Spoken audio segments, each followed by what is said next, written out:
নমস্কাৰ। দুৰ্গা পূজাৰ দিনবোৰত মহাসপ্তমীৰ এক বিশেষ গুৰুত্ব আছে। ষষ্ঠীৰ পৰা আৰম্ভ হোৱা পূজা সপ্তমীত এক নতুন ৰূপত ধাৰণ কৰে।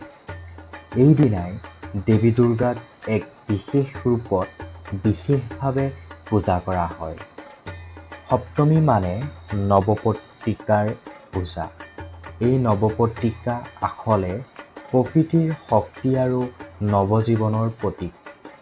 ধৰ্মীয় কাহিনী অনুসৰি মহাসপ্তমীৰ দিনাই মা দুৰ্গাই মহিষাসুৰৰ সৈতে যুদ্ধ আৰম্ভ কৰিছিল।